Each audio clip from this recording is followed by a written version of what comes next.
ოცნება ემიგრანტების წინააღმდეგ საზღვარგარეთ, სადაც 2024 წელს ივანიშვილის გუნდი დამარცხდა და ხმების მხოლოდ 13% მიიღო, ახლა დიასპორას არჩევნებში მონაწილეობის უფლებას საერთოდ უკრძალავენ. ემიგრანტები პაპუაშვილის მიერ გახმოვანებულ ოცნების გეგმას მათი ხმების მიტაცების მცდელობად აფასებენ. უცხოეთში მცხოვრები საქართველოს მოქალაქეების საკონსულოებთან შეკრებასაც აანონსებენ. გაჩნდა ვარაუდი, რომ ოცნება ვადამდელი საპარლამენტო არჩევნების ჩასანიშნად ემზადება. ქართულმა ოცნებამ კვლავ შეუტია საქართველოს დემოკრატიას. დიდმა ბრიტანეთმა ახლავე უნდა დააწესოს სანქციები ივანიშვილისა და მისი მეგობრების მიმართ. წერს გაერთიანებული სამეფოს პარლამენტის წევრი ჯეიმს მაკლერი ოცნების მიერ ემიგრანტებისთვის უცხოეთში ხმის მიცემის აკრძალვას ოცნების მმართველობის გამყარების მცდელობად აფასებს.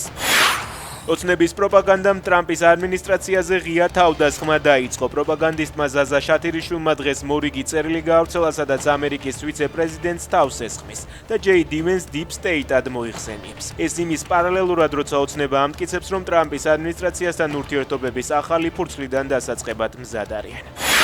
ევროკავშირის საბჭო მოვიზო მიმოსვლის შეჩერების ახალ წესებს მხარი დაუჭირა. ცვლილებების ძალაში შესვლის შემდეგ ევროკავშირის ქვეყნისთვის სავიზო რეჟიმის დაწესება გაუმარტივდება. გამარტივებული მექანიზმი ევროკავშირის საშუალებას აძლევს სანქცია არა ქვეყანას, არამედ კონკრეტულ ჩინოვნიკებს დაუწესოს.